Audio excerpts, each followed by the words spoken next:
Boop. And we're live. Welcome to paraglidingtalk.com. I'm your host, Robert Michaels. Glad you are here. We've got a great show lined up tonight. You're not going to want to miss what's coming up. I've got some announcements to make about the show. Some incredible things are going to be happening in the next couple of weeks, potentially in the month. Got a new sponsor we're going to talk about tonight. It is an open topic night. So that means this show belongs to you. If you're in the chat, make sure that you're chatting. We're going to give away some stuff tonight. We're also going to be giving away some major things. Now, I'm not personally giving these things away, but PPG Smoke, Ryan Roberts is. And if you read the title, he's actually giving away 2 motors. So, wow. Yeah, mind blown. So you want to talk about some cool gifts. You know, when we thought he couldn't outdo himself with the giveaways over the last couple of years. Remember when he gave away smoke machines, lamels, and floats and a whole bunch of other stuff? Well, he's got something new that is getting ready to be released very soon. Some of you pre-order them. They're the headphones. They call them the Unity headsets, PPG Smoke, on the website, ppgsmoke.com. If you get the pre-order, or if, I'm not sure how it works out, but if you are a pre-order person, your name's going to go into the wheel. And the Unity headset pre-order is $429.95.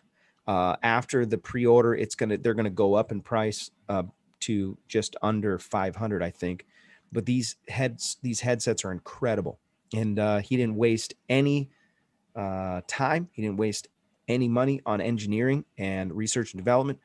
If you go to the website, you can read all the details. I'm not going to go through all the details, but I was reading it before the show, and they are incredible. So you're going to like those. Go check out his website, ppgsmoke.com. Also, and we'll talk a little bit about what he's going to give away in the middle of the show. We'll talk about the details about those motors, not full get up, not frame, harness, all that. Just the motor itself is what he's going to be giving away. And he's giving away 2 of them. Also, we have a new sponsor, John Adams. He runs a organization called JK Custom Carves, and he's on Facebook. I'll put a link in the description. Actually, you can go and check out that website. So I appreciate the new sponsorship. I'll share real quick, screen share what he's got going on his Facebook. He makes these wooden flags, and so pretty cool. American flag with a PPG pilot, customizable deal in the background there. And I'll show you one. Ripman, I think he's in the chat. Ripman got one of these, and pretty cool. Well, he did send one out to me. I just didn't get a chance to go get it. It just popped up in my P.O. box. Ripman riding. He said, "I don't break hearts, I break props." Oh, yeah. Super cool. But anyways, go check out his little store on Facebook. That link is in the chat right now. And if you don't have the link because you're watching the show afterwards or whatever, if you're listening on the podcast, it is on Facebook at JK Custom Carves. So just look up JK Custom Carves on Facebook.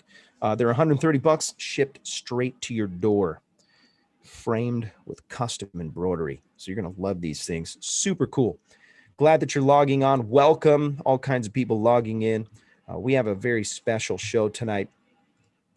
It is open topic night. So this means it is your show. I do want to just real quick mention to everyone that's watching, the sponsors of the show are very important to keep this show going. So I really appreciate the sponsors. If you go check out paramotorprops.com, in case you blow up a prop, they got great deals on paramotor props. I didn't realize how much those things cost. I was trying to piece together my motor. So if you're looking for great deals on props, go to paramotorprops.com. Best deals on the interwebs. Also, this show is brought to you by paraorangeproducts.com, our very first sponsor. And so go check out their website. That's paraorangeproducts.com. They got all kinds of stuff for protecting your gear, to wings, trikes. They got motors. They got parts. There's all kinds of good stuff. Go check out the website. Reach out to Larry or Chris, and they will get you squared away.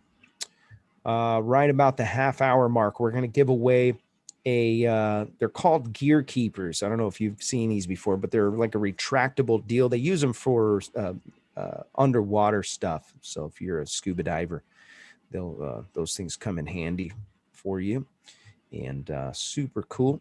Hey, Shannon Brooks just donated $5 to the super chat. Thank you, Shannon Brooks. Appreciate that. We're getting super close. I sent out a shout out to Fly Guy Alberta too. I'm a fan of one of his. Yeah, he's actually in the chat as well. So. No kidding. Fly Guy Alberta watches the show. He watches us, evidently. Yeah. No kidding. Yeah, we should have him on the show. That's a great idea. He would be an excellent guest. Don't you know? Yeah, I've been watching his stuff since I was just a wee little guy.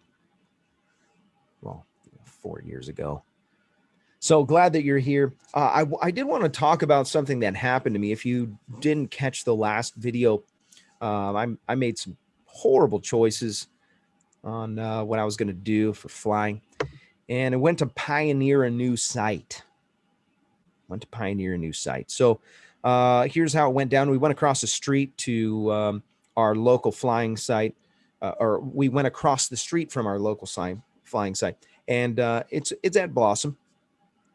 And here's how it went. We knew that the wind direction was going to be too south for us to be able to launch. And I apologize for the noise in the background. One of the kids decided they're going to run water or something like that. I can't hear anything. Brian Simons, you haven't yet, Robert? What is he asking me? I haven't got... I'm not sure what he's asking. Yeah. So anyways, John Wayne donated $20 to the super chat. Thank you, John Wayne. Really appreciate that. That's super cool. So anyways, we go across the site. If you saw the video, you know exactly what went down. We set up, we went to launch. I was in the lee. It wasn't going to work. So I kind of hiked down the hill a little bit, did a little, what do they call that? Extreme launch, where you get like a one step and then you're kind of off the steep launch. And it went without a hitch. I launched. It was fun. Took a little flight and I got a little greedy and I went towards the launch, or I'm sorry, towards El Capitan. And what happened next was kind of a series of unfortunate events. So as soon as I got to where I wanted to go, and we're going to talk a little bit about the idea of pioneering a new launch and launching from different places.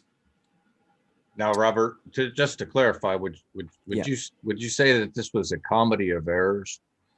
Yes. Poor choices. It's all about short. By the way, you know who I just saw in the chat? Resurgence PPG. Yes. Todd Scandron. Yeah, he's doing much better. So I just wanted to say, Godspeed, my friend. I've been praying for you, and I know that you're going to be okay because you're tough as nails, brother. Now you could tell that we're really missing Craig Taylor, because right now Craig Taylor would be plugging Resurgence and Todd like crazy. Well, he's so good flying. At it. I know. Flying right now. He probably is, but loyally he's listening. He's just not able to text or talk right now. Todd wanted you to eat raw eggs like they did on one of the shows last night. Yankee said something to me like that along those lines, which is rather comical. Yes. Put my name in the hat, Sean. I have to listen to the rest of the show on my phone while I finish up my work day. Clark Kent. That's right, Clark can't get to work. You need to make me some stickers. He has to make some. We bought a truck for work, and he's our sticker guy for work. I put you in there already, Clark. I seen you in there as soon as you popped in, buddy. That's awesome. That's Randy. He took out. He's the one who took out Tony Boyer out to fly a paramotor this past week. Just reminding you, the chase is on, Robert. Yeah, I know. He will likely get. He told me that he's getting a motor. He's already convinced himself to do it. He better not get a motor before me. Gosh, I'll be so mad. He always gets all the cool toys first. Oh man. If you guys don't remember, Tony Boyer is in one of Robert's videos when you were out doing your SIV, and he went out there with you, right? And he dropped it. He got dropped at the launch. No, that was two separate trips, but yeah, you're on track. We went to the Red Rocks fly-in, and he took a full-on collapse. Yeah, brutal. Yeah, he's good to go, but it was no joke. Yeah. Oh, questions are coming in. All right. So glad that you guys are logging in. Everybody's getting off of work. They're running to their computers to come and watch the greatest show on Thursday nights, talking about paragliding. Best show at 7 p.m. Getting the people, warmed up and excited about the warm weather coming in 2 months. Yeah, you know what's interesting? The Salton Sea fly-in. I just checked the weather. I checked the 14-day forecast, and it looks like the first day is on the radar, and it looks magical. Looks like the high is going to be 73 degrees. There's a 5-mile-an-hour base wind. Oh, it's going to be magic. Looks like we're going to fly all day, just like last year. So many more people are logged on than were before. I do want to say Ryan Roberts is at the hospital right now. His wife is having a baby. Congratulations. Baby 30. Nice. Don't tell nobody else. It won't strike till the head pops out. Once that happens, and it's like, whoa. Baby. Baby time. Whoa, baby. Yep. Yeah, so there's all kinds of welcome. All kinds of people logging on. Glad that you're here. Okay, so let's real quick. I want to talk about my mistakes so that you can learn something from them, because there is great value in what happened to me, and you're gonna want to have this to put in your pocket to keep. Okay. So here's how it went down.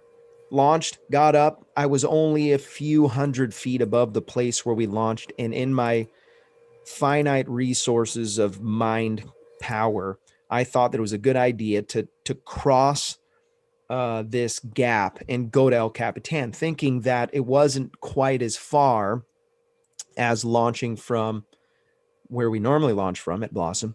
And then I was just going to head to El Cap, and I thought for sure there'd be something that I could boost up in, and it didn't boost up. So there was no wind. As a matter of fact, as soon as I got back there, and one guy sent a message. He said, this is actually, he said, oh, it's because you were in the lee, but that wasn't the case. We were actually flying in a, obviously the mountain that new mountain that we launched from.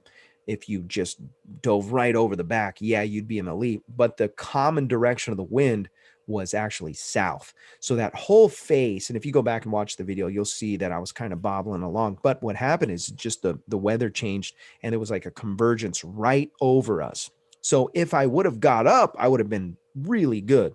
But I was kind of in the bottom of the convergence down here where I needed to actually be way up here. So my altitude was too low, and there was no wind at all. I mean, it was really light, and it just died. So I had this idea. I said, well, what I'll do is I'll side hill land, and then maybe I'll climb up, pack up my stuff, and then hike up higher, and then relaunch, and then go to El Cap, and then I'll take El Cap and go try and get into the convergence or whatever.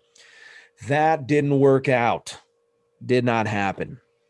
I landed, packed up my gear, and I started hiking to exhaustion. And I looked at this hill and I said, okay, I'm pretty strong. I'm used to hiking. I don't mind it. I've got my pack. My pack is 50 pounds, in case you want to know.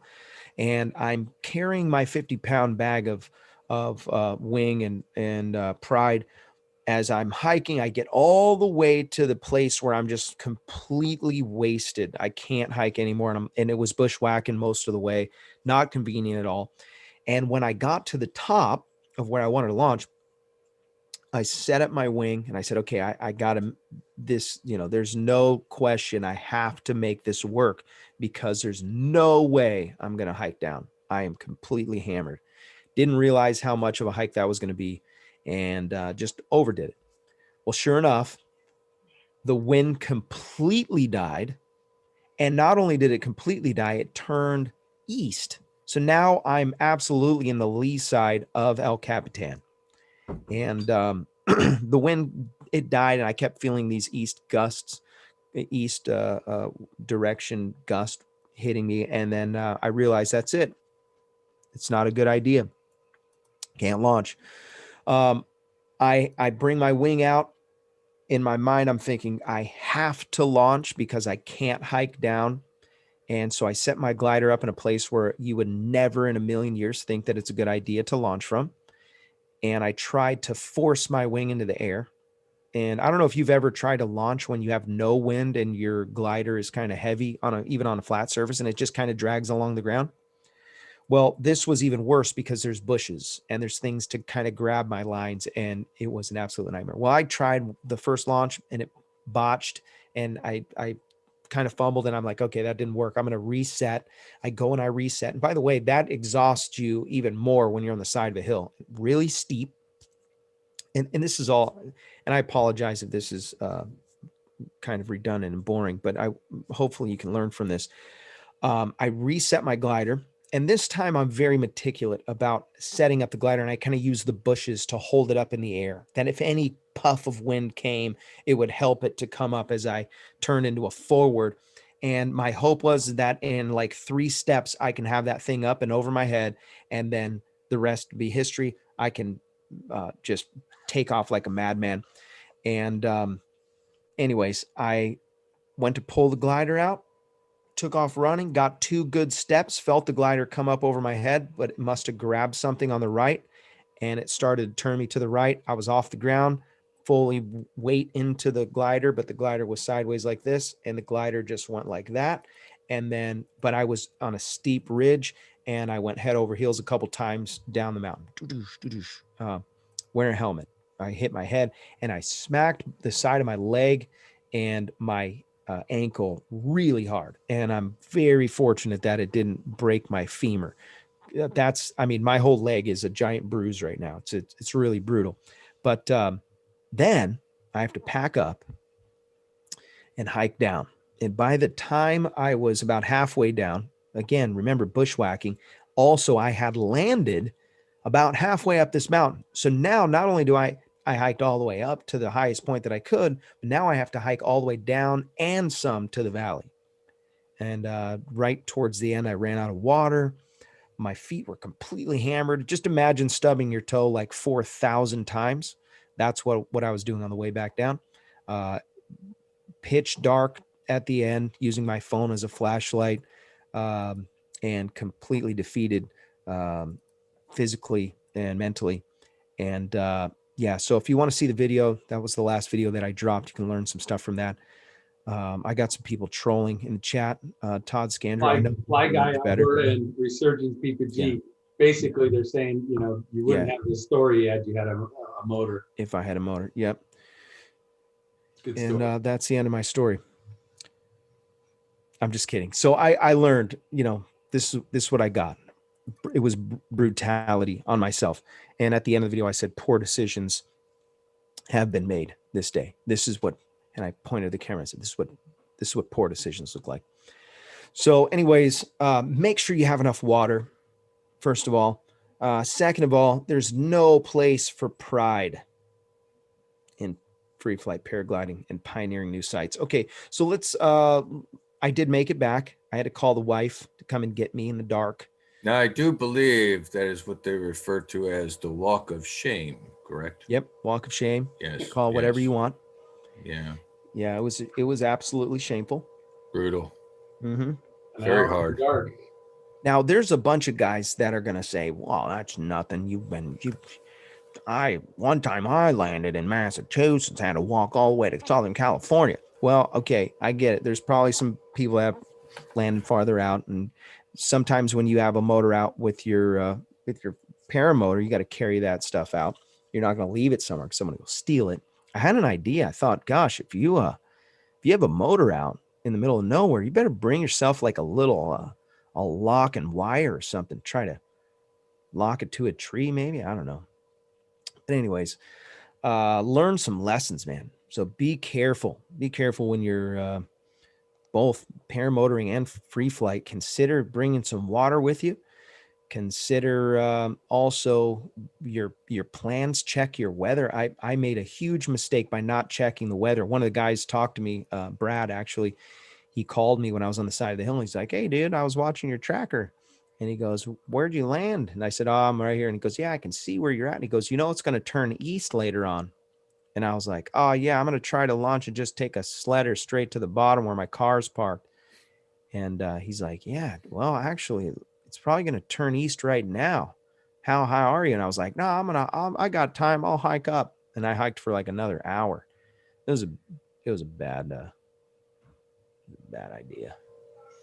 But I wanted an adventure. You know what I mean? Sometimes you just want an adventure.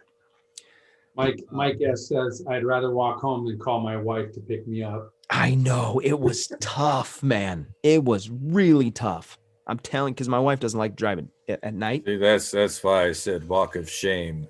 You see, it would be a leg day workout, except you had to break down and say, "Honey, oh, please pick me up." That's the walk of shame. Like, oh, I just need your help because I'm wore out. I did. I worked the emotions. I was like, I'm going to be hiking in the dark for a while, and I ran out of water. Water, obviously, especially as we approach summer and so forth, water is very important. Bring a little water bottle. Something I bring with me in my in my harness, one of my harness pockets, is a little container, one of those small 2-stroke motor oils. I emptied out and put my Motul 710 in there, a little 2-ounce, 3-ounce, or whatever. So all I would need is a gallon of gas which I have before, run out of gas in the air. But a lot of people, I'm sure in the chat, have run out of gas, and all you need to find is some gas. It's harder to find the oil, right? So that would be something that can get you back in the air for 45 minutes or whatever. So yeah, besides that little packet of tools, I guess. Yeah, I was thinking about that back in the day when we first started the show. There was a guy who sponsored the show, and he had these little bag of tools that you could put in your gear, in your motor. Yeah, pretty awesome. So let's talk a little bit about. Well, let me get to these questions, and then we'll talk about pioneering a site, and then we're going to do a giveaway. Speaking of pioneering new spots, topic: lost LZs and finding new ones. Yeah, so we'll talk about that. I didn't see who asked that question, but that's a great question. Paul me. Elwood. Who was it? Yeah, that was me. Oh, that was you. Great. And then Paul Elwood. Question: I'm looking for a reserve chute. What do you think of what do you think of the Ozone Angel Square?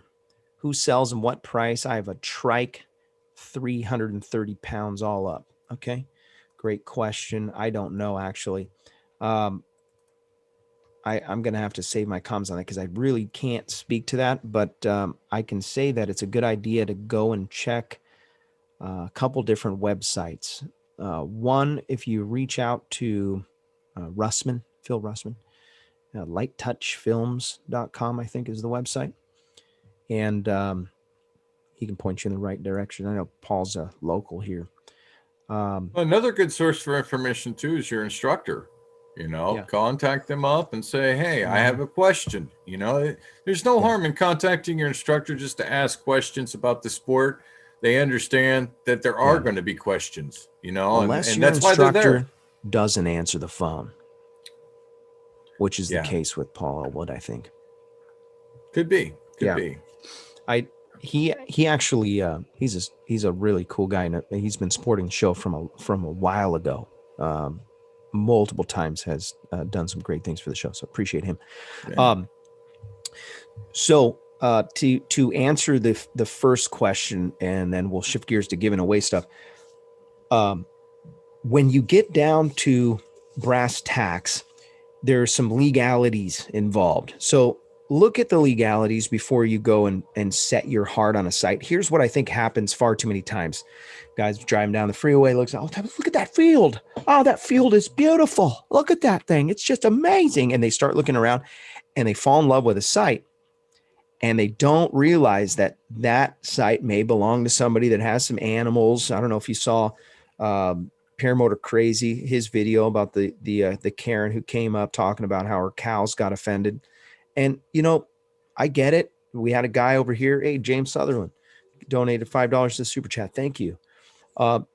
These guys, they might be, we had an episode where a guy launched from Blossom. He's on a free flight wing. So he doesn't even have a motor. He doesn't make any noise, and went flying over and spooked a guy's horse that he was training. He's trying to break the horse, and the horse yanked the trainer onto the ground, and he broke his wrist. So that guy was ticked at paragliders ever since then. And he has a huge LZ if you don't make it to El Cap. Hey, Mom donated $10 to the super chat. Thank you, Mom. And so this happened a couple years back. One of the guys landed in that same area. He didn't know the rules. He landed in the guy's property right where the horses normally train. Luckily, there was no horses in the pen. And it's just a big arena. He landed in the arena, packed up his stuff. The guy came out. He had a shotgun on the back of his quad. And he said, hey, you can't land here. And he told a story. And it was actually the guy's dad who had broke his wrist. And he said, you can't land here, man. I don't know what your malfunction is, but whatever. He was ticked. And so luckily that guy who landed there was very cordial and respectful and said, hey, listen, very sorry, had an unexpected landing. But anyways, falling in love with a site before you know the logistics of it, do your homework first. That's very important. With that site that we flew at, that Nick and I went and looked at, we didn't just show up there and fly it. The first thing that we did is we kind of scouted the area, and there's a property just above that launch that is for sale. And I was not sure if it was attached somehow. And so we followed the road on Google Maps, and there was no gates, no signs that said no trespassing, none of that stuff. And we actually know that the owner of the property that we were launching from is friends with one of the local hang glider pilots. And we found out doing a little research that actually the first Blossom was the site that we had launched from. Can you believe that? So let me switch this to speaker. Yeah, so I thought it was pretty interesting that we went and launched from the first Blossom launch. And the Blossom launch that we've actually been launching from since I first started flying was actually a second choice. Walter Priori, thank you for your contribution of $10 to the super chat. Appreciate that. Yeah, so when we launched from there, it was actually really awesome, but the wind direction had to be important. So that's what we'll talk about when we come back from this break. Let's spin the wheel of winning things. Yeah, let's do that. That's a great idea, Robert. All right. This show is brought to you by Nebraska PPG, by the way. The names are stopped right now, 928. Okay. So all the names are stopped. So I'm going to flip the screen here. So that means I'm not going to put any more names in. So whoever's name comes in after, which, hang on a minute here. I want to make sure that I got one last name. Oh, you just shared the first. Sorry, I just want to share this for a second. This is what you're going to be winning if you win. Okay. It's called a gear keeper. It's a pretty cool little device. Hey, while Sean's setting that up on that last topic, Yankee paramotor Robert Michaels. So do free flight pilots cause more problems for motor pilots or vice versa? Oh, we'll answer that question right after this break. Paraglidingtalk.com. Here we go. Okay, go ahead and spin the wheel. So this show is brought to you by Nebraska PPG. Josh Bowden, he runs a school in Nebraska. And if you're interested in getting some top-notch training, sign up with Josh and his team today. I know that the list is filling up quick as the weather starts to change. So it's getting exciting. Yeah, Nebraska PPG. There's a link in the description. You want to reach out to him. Also, if you want to meet him, go to the Salton Sea Fly-In. He's going to be there. So will I. Also, the show is brought to you by the Tri-State Skywalkers. Go check out there's a link in the description for them. Brandon McLeod runs the school, or runs the club. Oh man.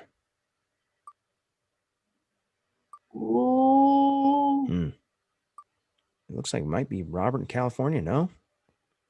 I'm going to say Brian Pearson. It's going to be right on the line. Got him. Is that Brian or Byron? Brian. Y-A-N Pearson. Brian Pearson. Please reach out to me. I believe that's a new name. That's a new name. So he's a new guy. Yeah, no, I've seen him around. He's not a new guy. Okay, yeah, Brian great. Pearson. Thanks for watching the show. Congratulations, winner, chicken dinner. Reach out to me on the website, paraglidingtalk.com/contact. Put your information in there. Just tell me the address where you want me to send your winnings. I need to reach out to a Gear Keeper and see if they'll sponsor the show and give a whole bunch of those away to us. Yeah. So close. Congratulations. Okay, so the two things that we were talking about, lost LZs, finding new ones. Okay. Paragringo just notified me that we lost a motor site, but realistically, and I got to fly from it, so I get to say I flew from that before it was taken away. But know that, we fell in love with that site. It's very convenient. But just because it's convenient doesn't make it, first of all, going to last forever. They were doing construction there, so it's going to turn into a building, or it's going to turn into a, whatever. So they got rid of all the bushes using a big tractor and made it nice. And it just so happens that we were able to launch from there. But once the construction's done, whatever. So here's what I want to get to. Look at the bigger picture before you lock down a site or begin to just launch from the one. See if you can get like a kind of an unwritten, like a respectful permission from the people who own it. See if you can, and the alternative obviously is what we call poaching a site, right? Poaching a site is kind of a dangerous thing. If you're going to be the cowboy that, you've got a motor and nobody's around and you want to just go send it, that's on you. But if you fly anywhere in Southern California, like we have a whole group that flies, and if you found a site, it's almost like a secret. Nobody wants to share it. Nobody wants to tell you. I got guys, I have some free flight sites like this where they won't even tell me because they're like, yeah, Robert, we know you're going to put it on YouTube. And so we don't want to share. And whatever, that's cool. I'll find my own sites, but I'm not just haphazardly going out and poaching sites. I did in the beginning, and I'm sorry. This is why I'm doing this community service. This show is my community service program. But poaching sites can cause a lot of problems with the future of the sport. Crazy Uncle Bob just donated $5 to the super chat. Thank you, Crazy Uncle Bob. You guys are awesome, man. You guys blow my mind. Every week I'm just like, what the heck? These people are awesome. So poaching it's you might get it, it might be exhilarating, might be exciting, might be fun, but really think about what you're doing for the future of the area, because you don't just poach a site and affect that launch and landing. Now you're affecting a relationship with the future people who are coming to that site. And when they're hard to come by, I saw that Todd just said that they lost a site over there in somewhere in the Carolinas. What a bummer, right? When you hear about it, it's like, gosh, man. So I had some ideas. We've mentioned this on other shows, but it's worth mentioning again. Try to meet with the people who own the property and offer them something. We'll blow $2,500 on a used wing, but we won't even offer a Starbucks gift card to somebody. You know, we were talking about this site that we have across the valley from Blossom, and we said that there's these gates, and we're like, oh man, it's private property. What we should do is put a letter with maybe a gift card in it on the fence. Nobody goes back there. Nobody drives down that road except for that guy who owns that property. And in the note says, call me. There's more where this came from, or something like that. And you open up a conversation. The worst case scenario, the guy says, no, kick rocks and you can't fly from there. And that's it. But you could open up a door and you could open up something magnificent. So consider stuff like that. Those are some ideas that I had. You know, baking some cookies or something. Have your wife bake some cookies. You bring it with you. Okay, then think about some of the other logistics that are involved with pioneering a site. Wind direction, obviously, consistency. If it's consistent. Now, with the free flight pioneering, it's a little bit harder, in my opinion. Motoring, you've got a little more options because you're not so worried about the wind direction on your average day. But we have a system in Southern California, especially in the summer. In the mornings, kind of no wind. By the mid-afternoon, you have a slight wind, and it's the westerly wind, and it's that coastal wind that kind of pushes through into the mountains. Sometimes you get a convergence where you have an east wind coming from the mountains, and you have the west coast, the beach winds kind of meet up, and you get a convergence, and it's super fun. Very predictable.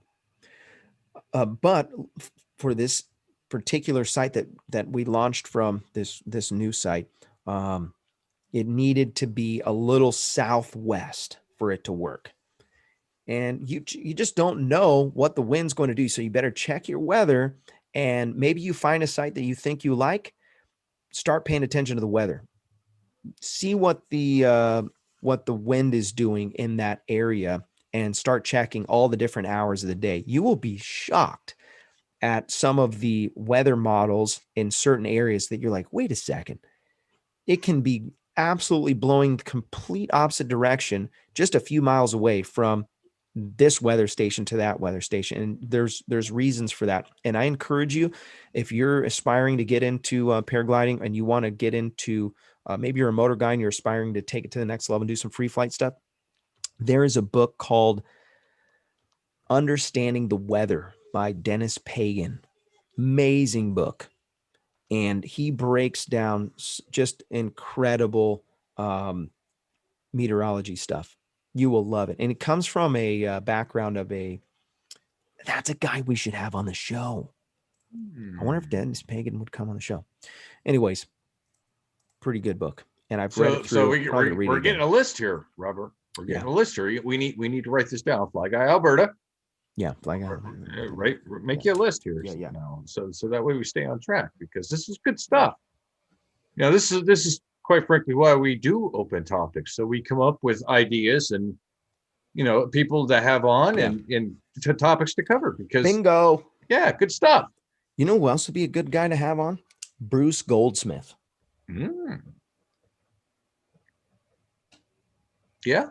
He wrote the book 50 Ways to Fly Better. That's an awesome book too. By the way, I want to just give a quick shout out to my friend Rob. He bought me this. How to pre-flight a paramotor. Power paraglider. Yeah. And this is made by Mike Masterson. Yeah. But anyways, I haven't got a chance to watch it yet, but I'm going to watch it soon. Pretty awesome. Thanks, Rob. Appreciate that. Yeah, for that, I would suggest a book called the PPG blank. I'm leaving that blank because of monetization and YouTube purposes, but it rhymes with Ibble. Actually, Bill. Yeah. But Bibbly. Yeah. Very, very yeah, Bibbly. that's a good book. Yes. Yeah, everybody knows Very about good that book. Absolutely. Shannon. Now, I have to mention something. I witnessed something with my eyes. You know, when you see something, you can't unsee something. You know what I mean? When you see it, you're just like, oh, you know. I witnessed David Wolf, Rip Van Riding, and one other character eating raw eggs. Ooh, and just sucked them down. And yeah, that's it gross. was Trike Flyer, and I've done it before. It's kind of nasty. Yeah, that kind of and there was talking to Chad of maybe hopefully getting you or I to do such things, but Ugh. we are so much more civilized. Yeah, more civilized with our well, show. Anthony Peregringo, he's a bodybuilder, so I mean, he does it all the time. We should really pitch this show to like networks and stuff, and see if maybe we might be able to get a network that would be interested in having us do what we do, but on the air for radio purposes or media purposes, or I like the way you think, Sean. That's why you're a moderator. That'd be rather interesting. I bet it would go somewhat well, actually. To find out that we have such a background of so many shows.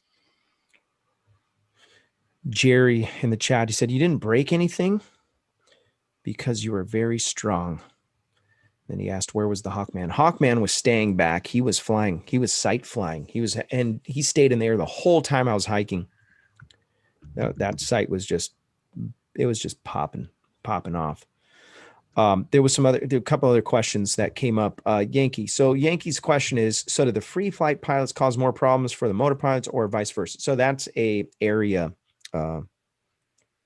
you have to consider where they're at. So here in Southern California, probably free flight hang gliders and paraglider pilots cause more problems.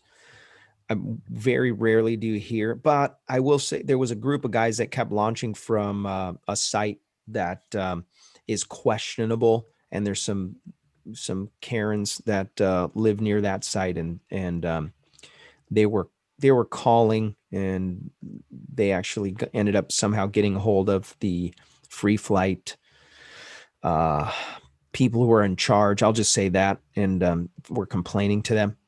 And so some messages ended up coming back and forth, and somebody called me and they were like, was that you? And I'm like, no, I don't know what you're talking about. I don't have a motor yet. But if I had a motor, you wouldn't know. I wouldn't cause problems. I'm not trying to do that. But anyways, that can go down like that. So here, I would say it's probably more free flight guys, because we have Torrey Pines. We're on the news all the time. Sometimes the news just wakes up and goes, you know what? Let's go to Torrey Pines. Let's go watch the gliders. Let's go interview the gliders. And so there's always something happening at Torrey Pines, and it'll make national news every once in a while. Oh, I watched a commercial. I watched a commercial on TV. Yeah. And this lady spoke like she was elated. Is that one of those words that they would use typically to go to Torrey? A great word. That sounds, I'd be so elated to see paragliders take off into the sky. By the way, this show is brought to you by iFly Indiana Powered Paragliding. Go check out the website, iflyindiana.com. Kevin and his team will get your feet off the ground. That's iflyindiana.com. Also, the show is brought to you by Lone Star Paramotor. If you haven't checked out their website, lonestarparamotor.com is the website. Ron Turan is the guy that you're going to want to reach out to, and he's an excellent teacher from what I heard. He's been on the show as well. Go check out that episode. If you want to get to know Ron Turan, go check out paraglidingtalk.com. Past episodes. If you haven't been to the website in a while, maybe you just wait for the YouTube reminder to pop up on your phone or on your computer or on your big screen. I revamped the website. Spent a couple hours on it, so go check it out. paraglidingtalk.com. Share it with a friend. I was thinking about our service and what we do. And by the way, if you're in the chat, you're doing a community service tonight. Yeah, you came because you wanted to win something, or you came because you wanted to learn something for free. Yeah, you're not fooling us. Mom came here just to make sure that I behave. Make sure Robert stays in line. Mom? Gets a little crazy. Is that you, Mom? Oh, man. Yeah, but you're doing a community service, and so I really appreciate that. I mean, there's 90 people logging on. You guys are awesome. Thank you so much for being a part of the show and what we're doing. So anyways, this is what it takes. What we're doing right here, being proactive, putting sense into what we're doing. Yeah, you can get a motor and you can self-teach and you can throw yourself off the hill without any training, and you can go out and be a cowboy and try to be all tough or whatever. But the smart thing to do is to think it out, plan it out. Consider your gear, consider getting some instruction, can consider you're investing. I mean, this whole paramotor thing, this has been 3 years in the making of trying to get a motor. I haven't got one yet. It's coming very, very soon. But when it happens, I'm going to try to protect my investment. Some people are paying. I heard that Nirvana has a motor that's $14,000. Have you heard of this? It's like the Ferrari of paramotors. Insane. I don't know if that includes a wing and special props and That's all this too stuff. fancy for me. Sorry, That's but fancy pants. that would be every time I land, I have to think, is it going to be that? Is this going to be the time? Something's going to happen, and it's bound to happen. Anything. It must Your have a motor's pocket running. maker on it. If your motor's running, it's going to break down. Something's going to happen. People aren't perfect. We're humans. We Wow. make mistakes. So that would be a very costly mistake, though, to buy a Ferrari. I mean, I think guys buy Ferraris to keep them in their garage, though, don't they? Well, a lot of people will actually crash their sports cars right out of the parking lot.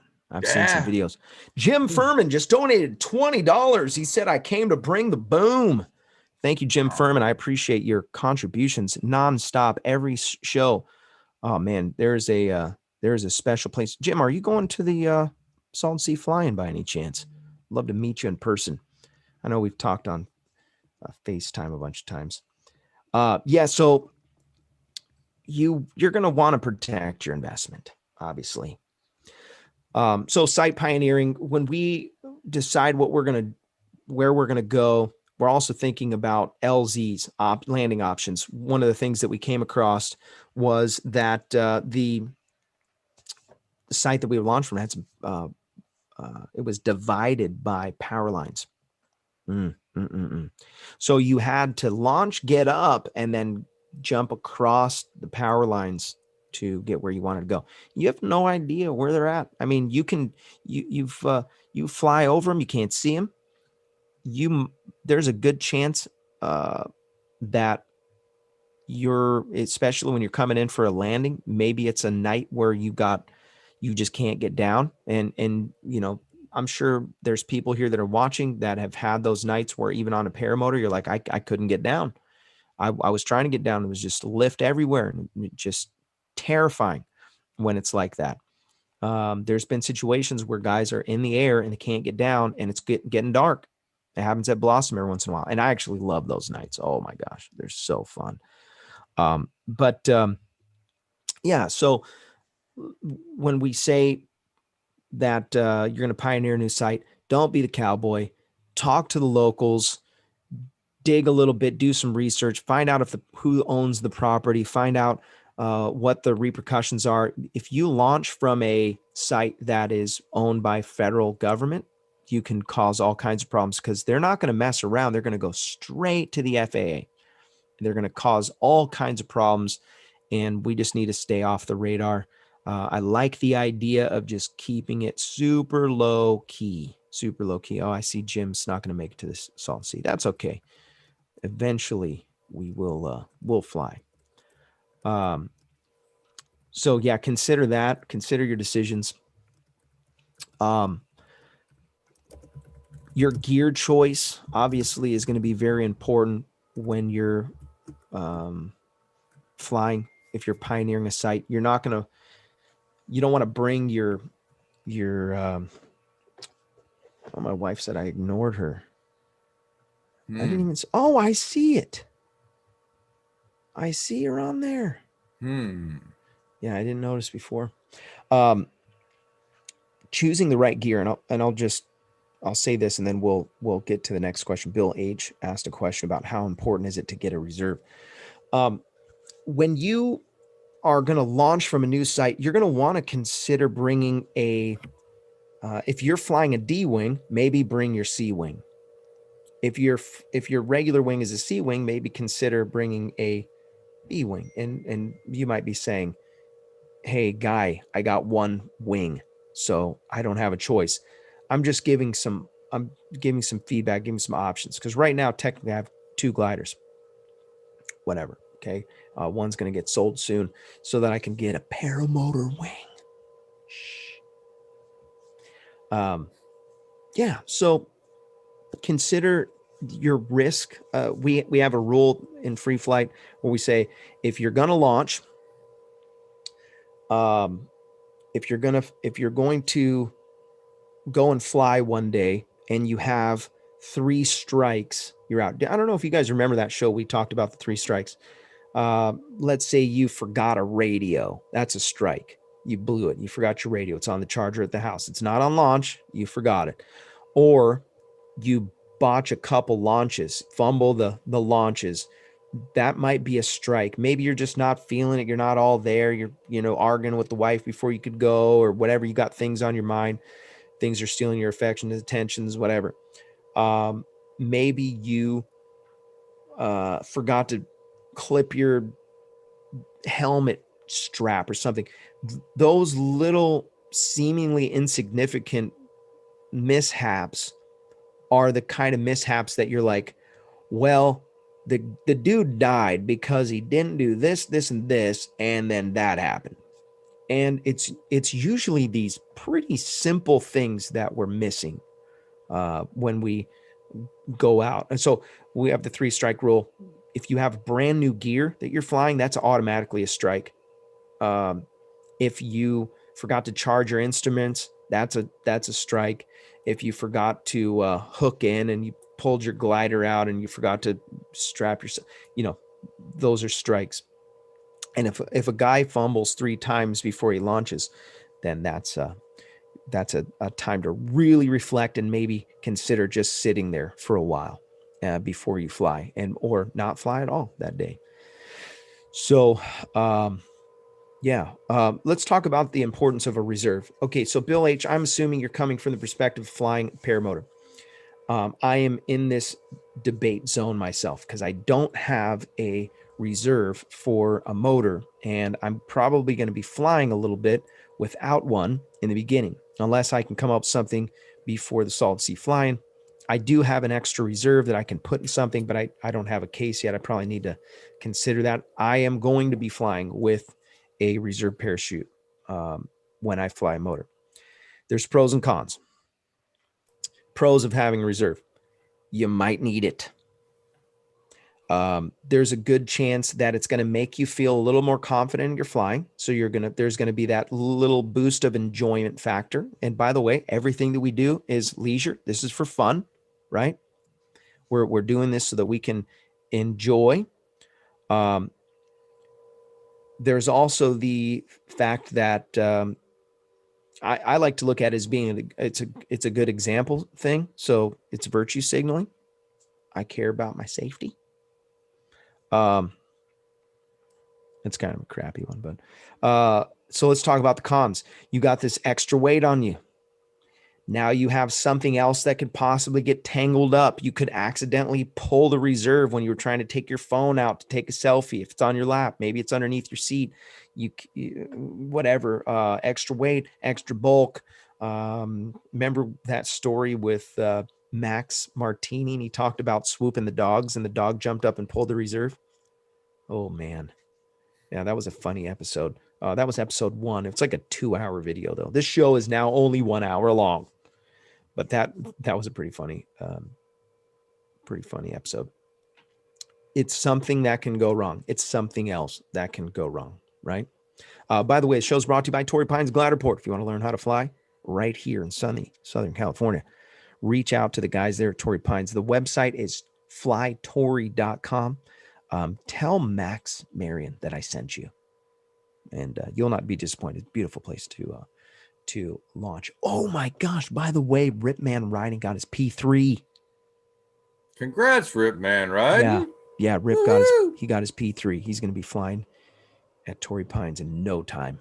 And that was brought to you by parawarns.com.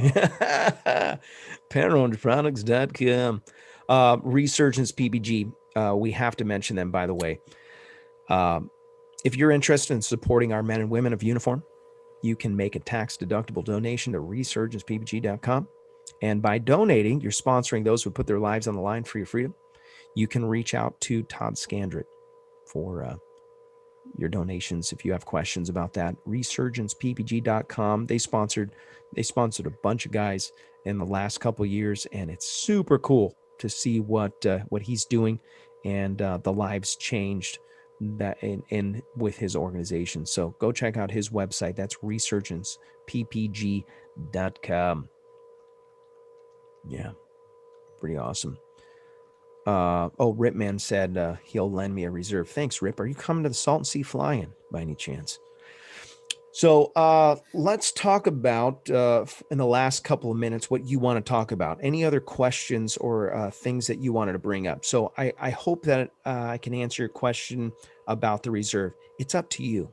It's up to the individual. My personal preference is to have one, because especially if I'm going to be doing acro, I'm probably going to have two. Just saying.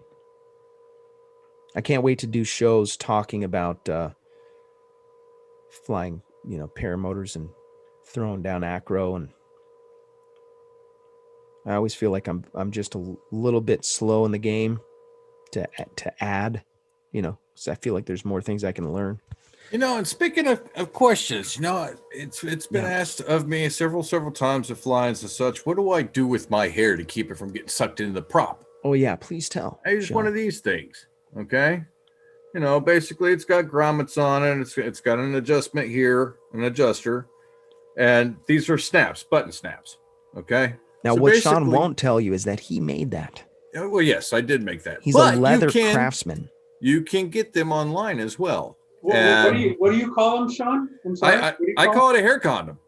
That's what I call it. It's just like a sausage. You put your hair in it and then you tighten it down, and it's all in one spot. If it's pulled behind your head, you just lean up against it. Your hair doesn't go anywhere. You don't have to worry about it. And it's a very nice thing, you can use several hair ties, but I found the hair rubber works very well. That's what you call it. That's what I call it. I don't know what it's called, but it's a hair bandage thingy. But yeah. Didn't you cut your hair so it wouldn't go into the props? No. I just cut it a little bit.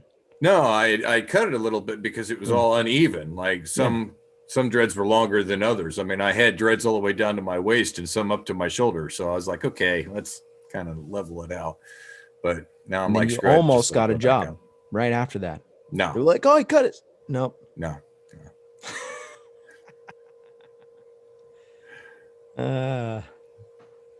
Yeah, that's pretty funny. Well, we are going to go to the after show, folks. Any other questions that I missed that we're going to talk about? No, I think that's it. By the way, I checked the weather for Salton Sea Fly-In for the first day. We're 14 days away right now. 14-day forecast. And it looks perfect. The weather's going to be perfect. Sounds now. Sounds lovely. Yeah. Yesterday the weather was 25 degrees out here in Ohio, Robert. You are aware of that, right? 25 degrees. Yeah. That's cold. That was the high?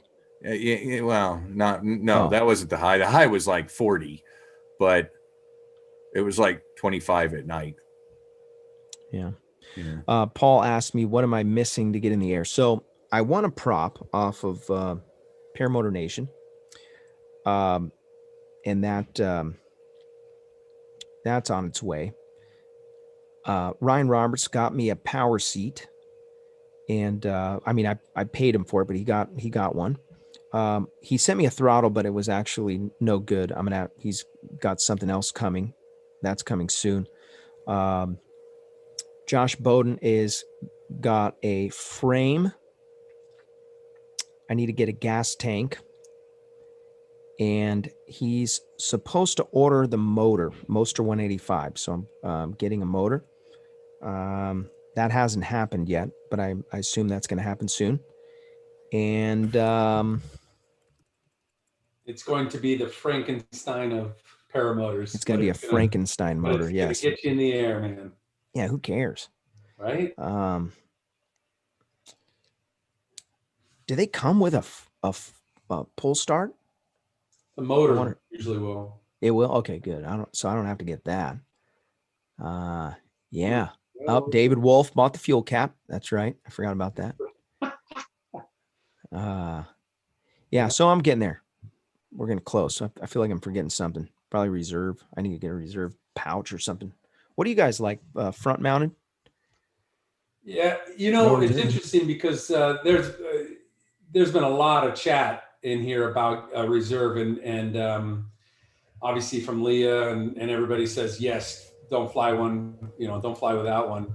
When I bought mine, I bought mine like an idiot. I bought mine and it was center mounted and it came into a single connection that I needed two bridles, and for whatever reason I just delayed and it sat in my garage, and after a while you just kind of, it hits you and you feel like an idiot because something happens, and then the news comes out and yeah, his parachute, his reserve was sitting in a garage or his car. Oh, yeah. On him. What an idiot.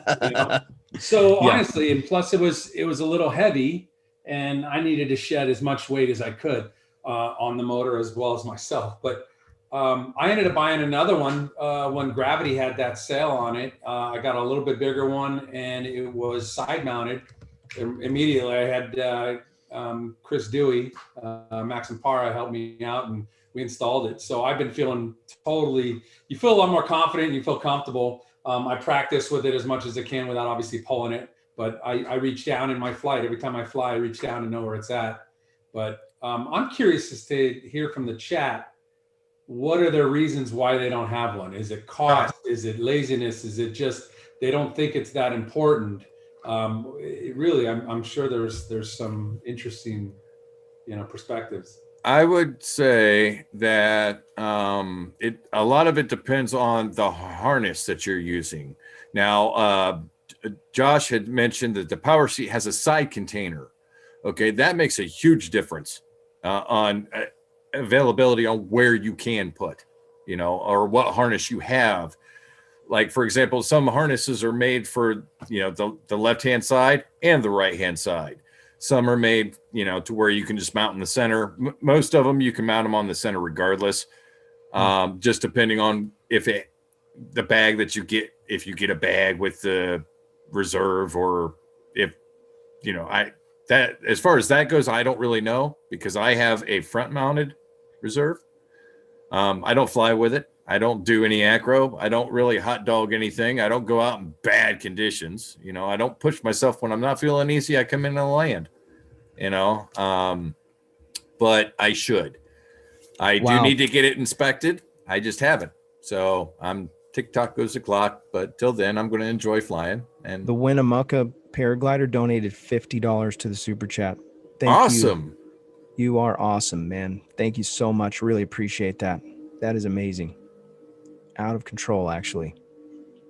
Wow. Hey, Leah Couture saying, yeah, this is like the show just got super good, and we're about to go to the after show. And have you noticed, Robert? This has been an unscripted show. I know. This is what I mean. Well, see, scripted. I wrote down my notes. Well, okay. You wrote down some notes, sir. But in all actuality, this was pretty much an open chat show, and we've covered a lot of very good, informative.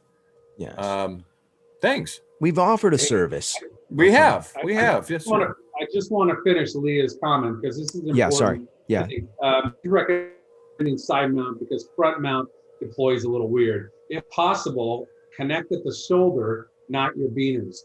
And I understood. I heard somewhere, don't connect to your beaners because that's where your first wing is connected to. So if you do have a problem with the carabiners, your first wing goes out and your reserve is connected to your carabiners, then you're kind of SOL on both of them.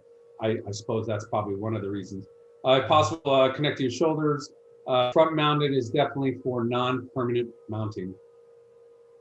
So if you wanted to Brian Pearson said, I do front because I'm always switching motors. Otherwise, I'd run a side. That's a great point.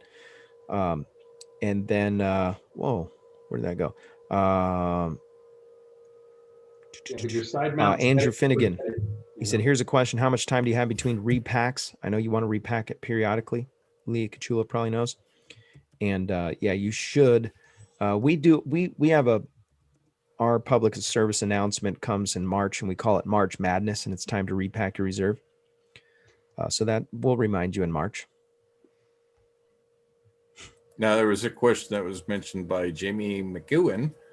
For side mounts, better at opposite or same side as throttle hand? I say opposite, because if your throttle's already in your hand, you got that hand occupied. You're not going to be able to be grabbing stuff with a throttle in your hand, a brake in your hand. You know, you've got too much going on there. You want it to where it's free. You can grab that sucker and chuck it, you know? Yeah. There was a great video that came out. We're going to go to the after show, but there was a great video that came out.